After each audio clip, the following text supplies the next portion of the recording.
Jay Sitaram. Welcome back to MP study time. ଏହି ଭିଡ଼ିଓରେ ଦଶମ ଶ୍ରେଣୀର ଇତିହାସ ବହିର ପ୍ରଥମ ଅଧ୍ୟାୟର ପ୍ରଥମ ପାଠ ଡିସ୍କସନ୍ କରିଥିଲେ। ଏହାର ପୂର୍ବ କ୍ଲାସ୍ଟିକୁ ଯଦି ଆପଣମାନେ ଦେଖିନାହାନ୍ତି ତେବେ ଏହାର ପାର୍ଟ 1 ଆପଣ ନିଶ୍ଚିତ ଦେଖନ୍ତୁ। ତେବେ ସାଙ୍ଗମାନେ, ପୂର୍ବ କ୍ଲାସ୍ରେ ଗାନ୍ଧିଜୀଙ୍କ ଜନ୍ମ କେବେ ହୋଇଥିଲା, ବାରିଷ୍ଟର ପଢ଼ିବାକୁ କେଉଁଠାକୁ ଯାଇଥିଲେ ତାହା ଆମେ ଜାଣିଲେ।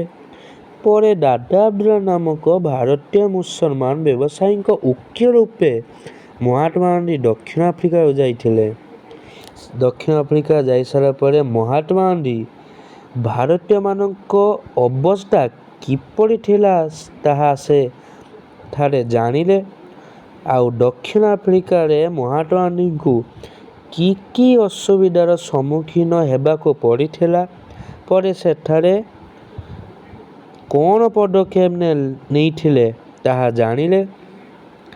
ସେଠାରେ ଲୋକପ୍ରିୟ ହୋଇସାରିଲା ପରେ ମହାତ୍ମା ଗାନ୍ଧୀ ଭାରତକୁ ପ୍ରତ୍ୟାଗମନ କରିଛନ୍ତି। ତାପରେ ମହାତ୍ମା ଗାନ୍ଧୀ ଆଞ୍ଚଳିକ ଆନ୍ଦୋଳନ କରିଥିଲେ, ଯାହାର ନାମ ଚମ୍ପାରଣ ଆନ୍ଦୋଳନ। ତାହା ଆମେ ପୂର୍ବ କ୍ଲାସ୍ରେ ପଢ଼ିଥିଲେ। ତେବେ ସାଙ୍ଗମାନେ, ଏବେ ପଢ଼ିବା ଆମର ମହାତ୍ମା ଗାନ୍ଧୀଙ୍କ ଦ୍ୱାରା ହୋଇଥିବା ଦ୍ୱିତୀୟ ଆନ୍ଦୋଳନ, ଖେରା ଆନ୍ଦୋଳନ। ତେବେ ସାଙ୍ଗମାନେ ପଢ଼ିବା। 1918 ମସିହାରେ ଦୁର୍ଭିକ୍ଷ ଯୋଗୁଁ ଗୁଜରାଟ ସ୍ଥିତ ଖେରା ଜିଲ୍ଲାରେ ଶସ୍ୟ ଉତ୍ପାଦନ ବାଧାପ୍ରାପ୍ତ ହେଲା। ତତ୍କାଳୀନ ରାଜସ୍ୱ ବିଭାଗର ଏକ ନିୟମ ଅନୁଯାୟୀ ଜମିର ସ୍ୱାଭାବିକ ଉତ୍ପାଦନ ପରିମାଣର ଏକ ଚତୁର୍ଥାଂଶରୁ କମ୍ ପରିମାଣରେ ଶସ୍ୟ ଉତ୍ପାଦନ ହେଲେ ଚାଷୀମାନଙ୍କ ରାଜସ୍ୱ ଦେୟ ପରିମାଣ କୋହଳ କରାଯିବାର ବ୍ୟବସ୍ଥା ଥିଲା। ନାହିଁ କି ଯେତେବେଳେ ଗୁଜରାଟରେ ଶସ୍ୟ ଉତ୍ପାଦନ ବାଧାପ୍ରାପ୍ତ ହେଲା, ତେବେ ସେଠାରେ ରାଜସ୍ୱ ବିଭାଗର ଏକ ନିୟମ ଥିଲା ଯେ ଜମିର ସ୍ୱାଭାବିକ ଉତ୍ପାଦନ ପରିମାଣର ଏକ ଚତୁର୍ଥାଂଶରୁ କମ୍ ପରିମାଣରେ ଯଦି ଶସ୍ୟ ଉତ୍ପାଦନ ହେଲା, ତେବେ ଚାଷୀମାନଙ୍କ ରାଜସ୍ୱ ଦେୟ ପରିମାଣ କୋହଳ କରାଯିବାର ବ୍ୟବସ୍ଥା ଥିଲା। ତାପରେ ଖେରା ଚାଷୀମାନଙ୍କୁ ଇଂରେଜ କର୍ମଚାରୀମାନେ ସମ୍ପୂର୍ଣ୍ଣ ରାଜସ୍ୱ ଭରଣା କରିବାକୁ ବାଧ୍ୟ କରିବାରୁ ଗାନ୍ଧିଜୀ ଏହା ବିରୁଦ୍ଧରେ ସତ୍ୟାଗ୍ରହ କରିବାକୁ ଚାଷୀମାନଙ୍କୁ ସଂଗଠିତ କରିଥିଲେ। ଏଇଠି ମହାତ୍ମା ଗାନ୍ଧୀଙ୍କ ଏଣ୍ଟ୍ରି ହେଇଛି। ତେବେ କ'ଣ କହୁଛନ୍ତି, ସେ ସତ୍ୟାଗ୍ରହ କରିବାକୁ ଚାଷୀମାନଙ୍କୁ ସଂଗଠନ କରିଥିଲେ। ଚାଷୀମାନେ ଖଜଣା ଦେୟକୁ ପ୍ରତ୍ୟାଖ୍ୟାନ କଲେ ଏବଂ ସେଥିପାଇଁ ଯେକୌଣସି ପରିମାଣ ଭୋଗିବାକୁ ପ୍ରସ୍ତୁତ ହୋଇଗଲେ। ଶେଷରେ ଇଂରେଜ ସରକାର ବାଧ୍ୟତାମୂଳକ ରାଜସ୍ୱ ଆଦାୟରୁ ନିବୃତ୍ତ ହେଲେ। ଏହି ଗୁପ୍ତ ନିର୍ଦ୍ଦେଶନାମା ଜାରି କରି କେବଳ ସାମର୍ଥ୍ୟ ଥିବା ଚାଷୀମାନଙ୍କଠାରୁ ଏହା ଆଦାୟ କଲେ। ଏହି ଆନ୍ଦୋଳନରେ ଇନ୍ଦିରା ଗାନ୍ଧୀ, ଯିଏକି ଗାନ୍ଧିଜୀଙ୍କ ଜଣେ ମୁଖ୍ୟ ସହଯୋଗୀ ଥିଲେ। ସେ ମୁଖ୍ୟ ସହଯୋଗୀଙ୍କ ନାମ କ'ଣ? ଇନ୍ଦିରା ଗାନ୍ଧୀ। ଆନ୍ଦୋଳନର ସଫଳତାରେ ଗଭୀର ଭାବେ ପ୍ରଭାବିତ ହୋଇ ଖେରା ଜିଲ୍ଲାର ଅଧିବାସୀ ତଥା ଅହମଦାବାଦର ଆଇନଜୀବୀ କିଏ? ସର୍ଦ୍ଦାର ବଲ୍ଲଭଭାଇ ପଟେଲ ଗାନ୍ଧିଜୀଙ୍କ ଜଣେ ପ୍ରଧାନ ଅନୁଗାମୀ ହୋଇଗଲେ। ସାଙ୍ଗମାନେ, ଏଠି ଦୁଇଟି ପ୍ରଶ୍ନ ହୋଇପାରିବ ଯେ ମହାତ୍ମା ଗାନ୍ଧୀଙ୍କ ମୁଖ୍ୟ ସହଯୋଗୀ କିଏ ଥିଲେ? ଇନ୍ଦିରା ଗାନ୍ଧୀ। ଆଉ ଜଣେ ପ୍ରଧାନ ଅନୁଗାମୀ କିଏ ଥିଲେ? ସର୍ଦ୍ଦାର ବଲ୍ଲଭଭାଇ ପଟେଲ। ଏଇଠି ଦୁଇଟା ଇମ୍ପୋର୍ଟାଣ୍ଟ କ୍ୱେଶ୍ଚନ୍ ଡିସ୍କସନ୍ କଲେ। ତାପରେ ପଢ଼ିବା ମହାତ୍ମା ଗାନ୍ଧୀଙ୍କ କରାଯାଇଥିବା ତୃତୀୟ ଆନ୍ଦୋଳନ ନାମ କ'ଣ ସାଙ୍ଗମାନେ? ଅହମଦାବାଦ ଲୁଗା କାରଖାନା ଆନ୍ଦୋଳନ। ଏଠାରେ କ'ଣ ହେଇଥିଲା ତାହା ଆମେ ଜାଣିବା। ଗୁଜରାଟର ଅହମଦାବାଦଠାରେ ଲୁଗାକଳଗୁଡ଼ିକର ମାଲିକମାନେ ପ୍ଲେଗ୍ ମହାମାରୀ ପାଇଁ ଶ୍ରମିକମାନଙ୍କୁ ଦେଉଥିବା ସ୍ୱତନ୍ତ୍ର ଭତ୍ତା ହେଉଛି ପ୍ଲେଗ୍ ବୋନସ୍ ପ୍ରତ୍ୟାହାର କରିବାରୁ ଶ୍ରମିକ ଓ ମାଲିକମାନଙ୍କ ମଧ୍ୟରେ କଳହ ସୂତ୍ରପାତ ହେଲା। ହଉ ସାଙ୍ଗମାନେ, ଏଠି କ'ଣ କହୁଛନ୍ତି ଯେ ଗୁଜରାଟର ଅହମ୍ମଦାବାଦଠାରେ ଗୋଟେ ଲୁଗା କଳଖାନା ଥିଲା। ସେଠାକାର ମାଲିକ ପ୍ଲେଗ୍ ମହାମାରୀ ପାଇଁ ଶ୍ରମିକମାନଙ୍କୁ ଗୋଟେ ସ୍ୱତନ୍ତ୍ର ଭତ୍ତା ଦେଉଥିଲେ। ସେ ଭତ୍ତା ନାମ ଥିଲା ପ୍ଲେଗ୍ ବୋନସ୍। ଏଇ ପ୍ଲେଗ୍ ବୋନସ୍କୁ ଶ୍ରମିକମାନେ ପ୍ରତ୍ୟାହାର କରିଦେଲେ। ସେଥିପାଇଁ ଶ୍ରମିକ ଓ ମାଲିକମାନଙ୍କ ମଧ୍ୟରେ କଳହର ସୂତ୍ରପାତ ହେଲା। ଇଂରେଜ ଜିଲ୍ଲାପାଳଙ୍କ ଅନୁରୋଧ କ୍ରମେ ଗାନ୍ଧିଜୀ ଏହି କଳହରେ ହସ୍ତକ୍ଷେପ କଲେ ଏବଂ ଏଥିପାଇଁ ଏକ ଟ୍ରିବ୍ୟୁନାଲ ନିଯୁକ୍ତି କରି ତାହାର ନିଷ୍ପତ୍ତିକୁ ଗ୍ରହଣ କରିବାକୁ ଉଭୟ ପକ୍ଷଙ୍କୁ ରାଜି କରାଇଥିଲେ। କିନ୍ତୁ ମାଲିକମାନେ ଏଥିରୁ ଓହରି ଯାଇ ଶ୍ରମିକ ମଜୁରିର 20% ବୃଦ୍ଧି ଘୋଷଣା କଲେ। ଅହମ୍ମଦାବାଦ କାରଖାନା ଶ୍ରମିକମାନଙ୍କ ଶତକଡ଼ା 35% ମଜୁରି ବୃଦ୍ଧି ଦାବି ପ୍ରତ୍ୟାଖ୍ୟାନ କରିବାରୁ ମାଲିକମାନଙ୍କ ବିରୁଦ୍ଧରେ ଗାନ୍ଧିଜୀ ଶ୍ରମିକମାନଙ୍କୁ ଏକ ଅହିଂସା ଆନ୍ଦୋଳନ କରିବା ପାଇଁ ପ୍ରବର୍ତ୍ତାଇ ନିଜେ ଏହାର ନେତୃତ୍ୱ ନେଇଥିଲେ। ଦାବି ପୂରଣ ପର୍ଯ୍ୟନ୍ତ ଅନଶନ ଚାଲୁ ରଖିବେ ବୋଲି ଘୋଷଣା କରି ସେ ଶ୍ରମିକମାନଙ୍କ ସପକ୍ଷରେ ଅନଶନ ଆରମ୍ଭ କଲେ। ଏହା ଶ୍ରମିକମାନଙ୍କୁ ଦୃଢ଼ ଭାବେ ସଂଗଠିତ କରି ସମଗ୍ର ଭାରତର ଦୃଷ୍ଟି ଆକର୍ଷଣ କଲେ। ଏଥିରେ ଭୟଭୀତ ହୋଇ ପରିଶେଷରେ କାରଖାନା ମାଲିକମାନେ ଶ୍ରମିକମାନଙ୍କ ମଜୁରି 35% ବୃଦ୍ଧି କରିବା ପାଇଁ ସମ୍ମତି ପ୍ରଦାନ କଲେ। ଏହାଦ୍ୱାରା ଗାନ୍ଧିଜୀ ଜନସାଧାରଣମାନଙ୍କ ମନରେ ସତ୍ୟାଗ୍ରହ ପ୍ରତି ଆଗ୍ରହ, ଶ୍ରଦ୍ଧା ଓ ସମ୍ମାନ ଆଣି ଦେଇଥିଲେ। ତାପରେ ଯେ ଶ୍ରମିକମାନେ ରାଜି ହେଇଗଲେ ଯେ ସେ ଶ୍ରମିକମାନଙ୍କୁ 35% ବୃଦ୍ଧି କରିବା ପାଇଁ ସମ୍ମତି ପ୍ରଦାନ କଲେ। ସାଙ୍ଗମାନେ, ଏହା ମୋଷ୍ଟ ଇମ୍ପୋର୍ଟାଣ୍ଟ କ୍ୱେଶ୍ଚନ୍ ହେଇପାରିବ। ଗାନ୍ଧିଜୀଙ୍କ ସମ୍ପାଦନାରେ ନବଜୀବନ ଓ ୟଙ୍ଗ ଇଣ୍ଡିଆ ନାମକ ଦୁଇଟି ପତ୍ରିକା ପ୍ରକାଶିତ ହେଇଥିଲା। ଏଟା ମୋଷ୍ଟ ଇମ୍ପୋର୍ଟାଣ୍ଟ କ୍ୱେଶ୍ଚନ୍। ତାପରେ ପଡ଼ିବ ରାଓଲାଟ ଆଇନ ବିରୁଦ୍ଧରେ ଆନ୍ଦୋଳନ। ଏହା ଥିଲା ମହାତ୍ମା ଗାନ୍ଧୀଙ୍କ ପ୍ରଥମ ଜାତୀୟ ସ୍ତରୀୟ ଆନ୍ଦୋଳନ। ସାଙ୍ଗମାନେ, ଯଦି କ୍ୱେଶ୍ଚନ୍ ପଚାରିଦେବ ରାଓଲାଟ ଆଇନଟି ଗାନ୍ଧିଜୀଙ୍କ କେଉଁ ଆନ୍ଦୋଳନ ଥିଲା? ଗାନ୍ଧିଜୀଙ୍କ ପ୍ରଥମ ଜାତୀୟ ସ୍ତରୀୟ ଆନ୍ଦୋଳନ ଥିଲା। ନା କି ଆନ୍ଦୋଳନ? ଗାନ୍ଧିଜୀଙ୍କ 3ଟି ଆନ୍ଦୋଳନ ଥିଲା। ପ୍ରଥମେ ହେଉଛି ପଡ଼ିଲେ ଚମ୍ପାରଣ ଆନ୍ଦୋଳନ, ଖେର ଆନ୍ଦୋଳନ, ଅହମ୍ମଦାବାଦ ଲୁଗା କାରଖାନା ଆନ୍ଦୋଳନ। ତେବେ ଏହା ପଡ଼ିବା ରାଓଲାଟ ଆଇନ ବିରୁଦ୍ଧରେ ଆନ୍ଦୋଳନ। ଚମ୍ପାରଣ, ଖେରା ଓ ଅହମ୍ମଦାବାଦଠାରେ ସଂଗଠିତ ଆଞ୍ଚଳିକ ଆନ୍ଦୋଳନଗୁଡ଼ିକର ସଫଳତା ଗାନ୍ଧିଜୀଙ୍କ ନେତୃତ୍ୱ ପ୍ରତି ଜନସାଧାରଣଙ୍କ ମନରେ ଆସ୍ଥା ବୃଦ୍ଧି କଲା ଏବଂ ତାଙ୍କ ସମଗ୍ର ଭାରତର ଜନସାଧାରଣଙ୍କ ନିକଟରେ ଅଧିକ ପରିଚିତ କରାଇଲା। ଏହାପରେ ସେ ଜାତୀୟ ସ୍ତରରେ ବ୍ରିଟିଶ ଶାସନ ବିରୁଦ୍ଧରେ କେତେକ ଆନ୍ଦୋଳନ ସଂଗଠିତ କରିବା ପାଇଁ ଆଗ୍ରହ ପ୍ରକାଶ କଲେ। 1919 ଖ୍ରୀଷ୍ଟାବ୍ଦରେ ଇଂରେଜ ସରକାରଙ୍କ ଦ୍ୱାରା ପ୍ରଣୀତ ରାଓଲାଟ ଆଇନ ବିରୋଧୀ ଆନ୍ଦୋଳନ ଥିଲା। ଗାନ୍ଧିଜୀଙ୍କ ଏହା ପ୍ରଥମ ଜାତୀୟ ସ୍ତରୀୟ ଆନ୍ଦୋଳନ ଥିଲା। ପ୍ରଥମ ବିଶ୍ୱଯୁଦ୍ଧରେ ଭାରତ ଇଂରେଜ ଓ ମିତ୍ରଶକ୍ତିକୁ ବହୁ ଭାବରେ ସାହାଯ୍ୟ କରିଥିଲା। ଭାରତୀୟମାନେ ଆଶା କରିଥିଲେ ଯେ ଯୁଦ୍ଧ ପରେ ଇଂରେଜ ସରକାର ଭାରତର ରାଜନୀତିକ ଦାବିଗୁଡ଼ିକୁ ପୂରଣ କରିଦେବେ, କିନ୍ତୁ ସେମାନେ ନିରାଶ ହେଲେ।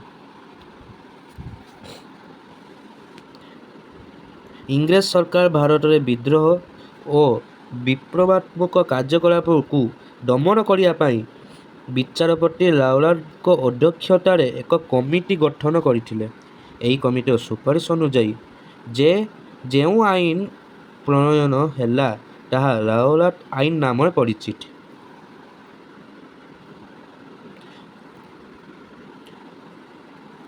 ଏହା ଗୋଟେ କ୍ୱେଶ୍ଚନ୍ ହେଇପାରିବ କି ଲାଉଲାଟ ଆଇନ କିପରି ଗଠିତ ହୋଇଥିଲା? ଏହା ହେଇପାରିବ। ଏହି ଆଇନ ବଳରେ ଇଂରେଜ ସରକାର ଯେକୌଣସି ଭାରତୀୟଙ୍କୁ ଗିରଫ କରି ବିନା ବିଚାରରେ କାରାଦଣ୍ଡରେ ଦଣ୍ଡିତ କରିପାରିବାର ବ୍ୟବସ୍ଥା ଥିଲା। ଇଏ ଗୋଟେ କ୍ୱେଶ୍ଚନ୍ ହେଇପାରିବ ଲାଉଲାଟ ଆଇନ ଦ୍ୱାରା ଇଂରେଜମାନେ କ'ଣ କରିପାରୁଥିଲେ? ଏହା କ୍ଲିୟର। ଲାଉଲାଟ ଆଇନ ବଳରେ ଇଂରେଜ ସରକାର ଯେକୌଣସି ଭାରତୀୟଙ୍କୁ ଗିରଫ କରି ବିନା ବିଚାର କାରାଦଣ୍ଡରେ ଦଣ୍ଡିତ କରିବାର ପରାମର୍ଶ ଥିଲା। ଏହାଦ୍ୱାରା ଜନସାଧାରଣଙ୍କ ସ୍ୱାଧୀନତା ଓ ଅଧିକାର କ୍ଷୁଣ୍ଣ ହୋଇଗଲା। 1919 ଫେବୃଆରୀରେ ଗାନ୍ଧିଜୀ ଏକ ସତ୍ୟାଗ୍ରହ କମିଟି ଗଠନ କରି ଏହାର ସଭ୍ୟମାନଙ୍କୁ ଏହି ଆଇନକୁ ଅମାନ୍ୟ କରିବା ପାଇଁ ତଥା ଏହା ବିରୋଧରେ ସତ୍ୟ ଓ ଅହିଂସା ଭିତ୍ତିକ ଆନ୍ଦୋଳନ କରିବା ପାଇଁ ପ୍ରବର୍ତ୍ତାଇଥିଲେ। ବ୍ରିଟିଶ ବ୍ୟବସ୍ଥାପକ ସଭାରେ ଭାରତୀୟ ସଭ୍ୟମାନଙ୍କ ବିରୋଧ ସତ୍ତ୍ୱେ ସଂଖ୍ୟାଗରିଷ୍ଠ ସରକାରୀ ସଭ୍ୟଙ୍କ ସମର୍ଥନ ଫଳରେ 1919 ମାର୍ଚ୍ଚ ମସିହାରେ ଲାଉଲାଟ ଆଇନ ସଂଗୃହୀତ ହେଲା। ଗାନ୍ଧିଜୀ ଏହି ଆଇନ ବିରୋଧରେ ଏକ ଗଣ ସତ୍ୟାଗ୍ରହ ଆରମ୍ଭ କରିବା ନିମନ୍ତେ ଦେଶବାସୀଙ୍କୁ ଆହ୍ୱାନ କଲେ। ଗାନ୍ଧିଜୀଙ୍କ ଗଣ ଆଇନ ଅମାନ୍ୟ ଆନ୍ଦୋଳନ ହିଂସାତ୍ମକ ଦିଗରେ ଗତି କରିବାର ଆଶଙ୍କା କରି ଶ୍ରୀମତୀ ଆନି ବେସାନ୍ତ ଗାନ୍ଧିଜୀଙ୍କୁ ବିରୋଧ କରିଥିଲେ। ସାଙ୍ଗମାନେ ଏଠାରେ କ୍ୱେଶ୍ଚନ୍ ହେଇପାରିବ ଯେ ଗାନ୍ଧିଜୀଙ୍କ ଗଣ ଆଇନ ଅମାନ୍ୟ ଆନ୍ଦୋଳନ ବିରୋଧରେ କିଏ ପ୍ରଥମେ ଆସିଥିଲେ? ସେ ହେଉଛନ୍ତି ଶ୍ରୀମତୀ ଆନି ବେସାନ୍ତ।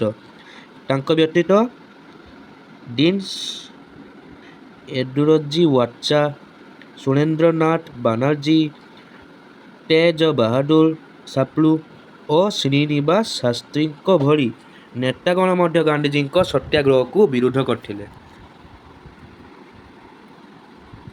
ସମଗ୍ର ଭାରତରେ ଗୋଟିଏ ଦିନ ହରତାଳ ପାଳନ କରିବା ଗାନ୍ଧିଜୀଙ୍କ ଦେଶବାସୀଙ୍କୁ ପରାମର୍ଶ ଦେଲେ।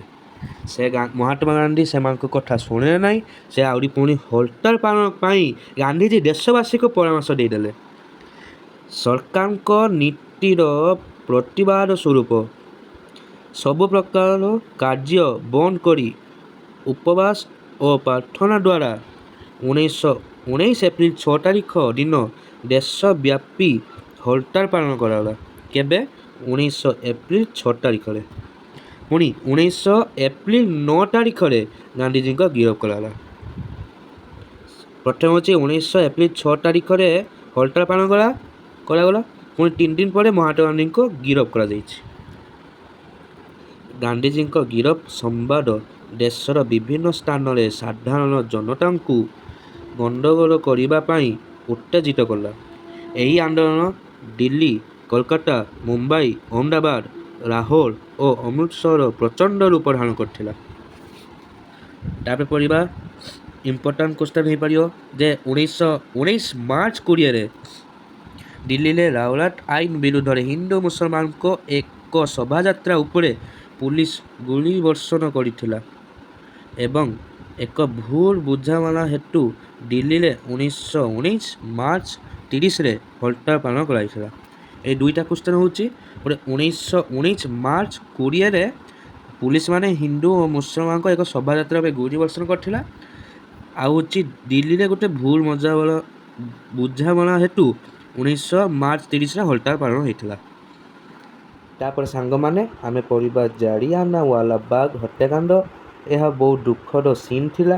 ଆମେ ପଢ଼ିବା ସମଗ୍ର ଦେଶରେ ଲାଉଲାଟ ଆଇନ ବିରୋଧୀ ଆନ୍ଦୋଳନ ଚାଲିଥିବା ସମୟରେ 1919 ଏପ୍ରିଲ 10 ତାରିଖରେ ଅମୃତସରଠାରେ ଦୁଇ ସ୍ଥାନୀୟ ନେତା କି ଡକ୍ଟର ସତ୍ୟପାଲ ଓ ଡକ୍ଟର ସହିବୁଦ୍ଦିନ କିଚଲୁଙ୍କ ଗିରଫ ଫଳରେ ଆନ୍ଦୋଳନ ଏକ ହିଂସାତ୍ମକ ରୂପ ଧାରଣ କଲା।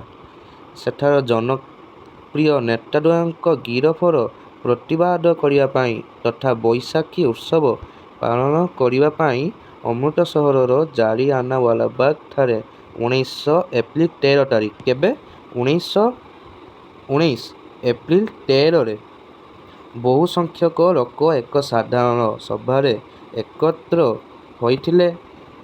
ସହରରେ ସଭା ସମିତି କରାଯିବା ଉପରେ ସରକାରଙ୍କ ଦ୍ୱାରା ପୂର୍ବଦିନ ଘୋଷିତ ନିଷେଧାଜ୍ଞା ସମ୍ବନ୍ଧରେ ସାଧାରଣ ଜନତା ଅବଗତ ନଥିଲେ। ଅମୃତସରର ସାମରିକ ମୁଖ୍ୟ ଜେନେରାଲ ଡାୟାର ହଠାତ୍ ଦଳେ ସୈନ୍ୟଙ୍କ ସହ ସଭାସ୍ଥଳରେ ପହଞ୍ଚି ବିନା ସତର୍କ ସୂଚନାରେ ନିରସ୍ତ୍ର ଓ ନିରୀହ ଲୋକମାନଙ୍କ ଉପରକୁ ଗୁଳି ବର୍ଷଣ କଲା। ସାଙ୍ଗମାନେ, ସେହି ଦୃଶ୍ୟଟି ଏହି ପିକ୍ଚର ମାଧ୍ୟମରେ ଜାଣିପାରୁଛେ ଯେ କିପରି ଜେନେରାଲ ଡାୟାର ହଠାତ୍ ସୈନ୍ୟମାନଙ୍କ ସହ ଏହି ସଭାସ୍ଥଳକୁ ଆସି ବିନା ସୂଚନାରେ କିପରି ନିରୀହ ଲୋକମାନଙ୍କ ଉପରୁ ଗୁଳି ବର୍ଷଣ କରୁଛି। ଏହି ପିକ୍ଚର ମାଧ୍ୟମରେ ଦେଖିପାରୁଛେ। ଜାଲିଆନାୱାଲାବାଗର ଏକମାତ୍ର ପ୍ରବେଶ ତଥା ପ୍ରସ୍ଥାନ ପଥ ସୈନ୍ୟମାନଙ୍କ ଦ୍ୱାରା ଆବଦ୍ଧ ହୋଇଥିବାରୁ ଲୋକମାନେ ବାହାରକୁ ଯାଇପାରିଲେ ନାହିଁ। ଆହୁରି କ'ଣ, ବୈଠକ ବସିଥିଲା ଯେ ସେ ବୈଠକର କେବଳ ଗୋଟିଏ ହିଁ ମାର୍ଗ ଥିଲା। ସେ ମାର୍ଗରୁ ପ୍ରଚୁର ଭାବରେ ସୈନିକ ଥିଲେ, ସେଥିପାଇଁ ଲୋକମାନେ କୁଆଡ଼େ ଆଉ ଯାଇପାରିଲେ ନାହିଁ। ଫଳରେ ଅନେକ ଲୋକ ପ୍ରାଣ ହରାଇଲେ ବା ଆହତ ହେଲେ। ସରକାରୀ ହିସାବ ଅନୁଯାୟୀ ମୃତକଙ୍କ ସଂଖ୍ୟା 379 ଓ ଆହତଙ୍କ ସଂଖ୍ୟା 1200 ହୋଇଥିବା ବେଳେ ଗାନ୍ଧିଜୀଙ୍କ ନିର୍ଦ୍ଦେଶରେ ହୋଇଥିବା ତଦନ୍ତ ଅନୁଯାୟୀ ଏହି ସଂଖ୍ୟା ଯଥାକ୍ରମେ 1200 ଓ 3600 ଥିଲା। ଏହି ଘଟଣାଟି ଜାଲିଆନାବାଗ ହତ୍ୟାକାଣ୍ଡ ଭାବେ ଖ୍ୟାତ। ଜନସାଧାରଣ ଅହିଂସା ଆନ୍ଦୋଳନ ବା ସତ୍ୟାଗ୍ରହ ପାଇଁ ଯେପର୍ଯ୍ୟନ୍ତ ସମ୍ପୂର୍ଣ୍ଣ ରୂପେ ସମର୍ଥ ହୋଇନଥିବା ଉପଲବ୍ଧି କରି ଗାନ୍ଧିଜୀ 1919 ଏପ୍ରିଲ 18ରେ ରାଓଲାଟ ଆଇନ ବିରୋଧୀ ଆନ୍ଦୋଳନ ପ୍ରତ୍ୟାହାର କଲେ। କିନ୍ତୁ ସରକାରଙ୍କ ଦ୍ୱାରା ରାଓଲାଟ ଆଇନ ପ୍ରତ୍ୟାହୃତ ହୋଇନଥିଲା। ଗାନ୍ଧିଜୀଙ୍କ ଏହି ଆନ୍ଦୋଳନ ଲକ୍ଷ୍ୟ ପୂରଣ ଦିଗରୁ ବିଫଳ ହୋଇଥିଲେ ସୁଦ୍ଧା ଏହି ଗାନ୍ଧିଜୀଙ୍କୁ ଜଣେ ବହୁ ପ୍ରତିଭା ସମ୍ପନ୍ନ ସର୍ବଭାରତୀୟ ନେତା ଭାବେ ପ୍ରତିଷ୍ଠିତ କରିପାରିଥିଲା। ଜାଲିଆନାୱାଲାବାଗ ହତ୍ୟାକାଣ୍ଡର ବର୍ବରୋଚିତ କାର୍ଯ୍ୟ ସାରା ବିଶ୍ୱକୁ ଚକିତ କରିଥିଲା। ଅମୃତସର ଘଟଣା ପରେ ପଞ୍ଜାବରେ ସାମରିକ ଆଇନ ଘୋଷିତ ହେଲା ଏବଂ ଏଠାକାର ଜନତା ଅକଥନୀୟ ଅତ୍ୟାଚାରର ସମ୍ମୁଖୀନ ହେଲେ। ଏହି ଘଟଣା ପ୍ରଚାରିତ ହେବା ଫଳରେ ସମଗ୍ର ଦେଶରେ ଆତଙ୍କର ବାତାବରଣ ଖେଳିଗଲା। ଅତ୍ୟନ୍ତ ଘୃଣାର ସହିତ ଗାନ୍ଧିଜୀ ବ୍ୟକ୍ତ କଲେ ଯେ କୌଣସି ପ୍ରକାରରେ ଭାରତୀୟମାନେ ସରକାରଙ୍କ ପୈଶାଚିକ ପ୍ରବୃତ୍ତିକୁ ଗ୍ରହଣ କରିବା ପାପ। ଏହା ସେ ବ୍ୟକ୍ତ କରିଥିଲେ ମହାତ୍ମା ଗାନ୍ଧୀ। ଏକ ନୂତନ ରାଜନୈତିକ ଆନ୍ଦୋଳନରେ ଝାସ ଦେବା ଲାଗି ମହାତ୍ମା ଗାନ୍ଧୀ ଦେଶବାସୀଙ୍କୁ ଡାକରା ଦେଲେ। ଇଂରେଜ ସରକାରଙ୍କ ବର୍ବରୋଚିତ କାର୍ଯ୍ୟର ପ୍ରତିବାଦ ସ୍ୱରୂପ ବିଶ୍ୱକବି ରବୀନ୍ଦ୍ରନାଥ ଠାକୁର ନାଇଟ ପଦ ଓ ଗାନ୍ଧିଜୀ କାଇଜର-ଇ-ହିନ୍ଦ ଉପାଧି ତ୍ୟାଗ କରିଥିଲେ।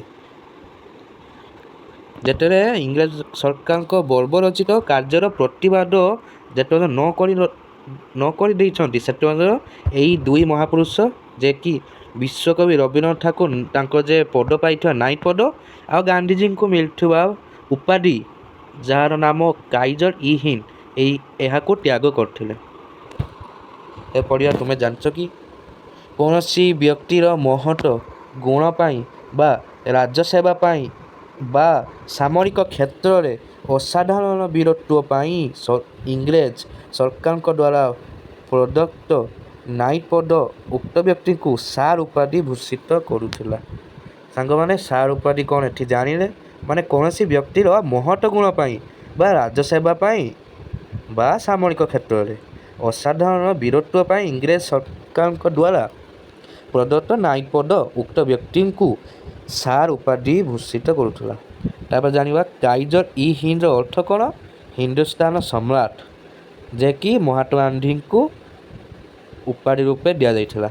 ଏହା ଗାନ୍ଧୀଜୀଙ୍କୁ ଇଂରେଜଙ୍କ ଦ୍ୱାରା ଭାରତରେ ତାଙ୍କର ଅସାଧାରଣ ନେତୃତ୍ୱର ସ୍ୱୀକୃତି ସ୍ୱରୂପ ପ୍ରଦାନ କରାଯାଇଥିଲା। ତେବେ ଏହି ଭିଡ଼ିଓରେ ଆମେ ଜାଣିଲେ କି ଯେ କିପରି ମହାତ୍ମା ଗାନ୍ଧୀ ଲାହୋଲାଟ ଆଇନରେ ବିଫଳ ହୋଇଥିଲେ, ତାଦ୍ୱାରା ବହୁଟାରେ ଗଣ୍ଡଗୋଳ ହୋଇଥିଲା। ସେଥିରୁ ଗୋଟେ ଉଦାହରଣ ଥିଲା ପଞ୍ଜାବର ଅମୃତସର, ଯାହାକି ଜାଲିଆନାବାଗ ହତ୍ୟାକାଣ୍ଡ, ଗୋଟେ ବଡ଼ ଧରଣର ହତ୍ୟାକାଣ୍ଡ ହୋଇଥିଲା, ଯାହାକି ସାରା ବିଶ୍ୱରେ ଚକିତ ହୋଇଥିଲେ। ତ ସାଙ୍ଗମାନେ ଆଜିର ଭିଡ଼ିଓ ଏଠାରେ ଶେଷ କରୁଛୁ। ପୁଣି ନେକ୍ସଟ ଭିଡ଼ିଓରେ ମୁଁ ଆପଣଙ୍କୁ ସର୍ଟ କ୍ୱେଶ୍ଚନ୍ ଆଉ ଲଙ୍ଗ କ୍ୱେଶ୍ଚନ୍ ଆପଣଙ୍କୁ ଦେମି। ତେବେ ଯଦି ଭିଡ଼ିଓଟି ପସନ୍ଦ ହେଇଥିଲେ ଏହାକୁ ଲାଇକ୍, ସେୟାର ଆଣ୍ଡ ସବସ୍କ୍ରାଇବ୍ କରିବାକୁ ଭୁଲିବେ ନାହିଁ। ତେବେ ସାଙ୍ଗମାନେ ଏଇଠି ମୋର ହେଉଛି ଜୟ ସୀତାରାମ। ଆଜିର ପ୍ରଶ୍ନ, ସର୍ଦ୍ଦାର ବଲ୍ଲଭଭାଇ ପଟେଲଙ୍କ ଜନ୍ମ କେବେ ହୋଇଥିଲା?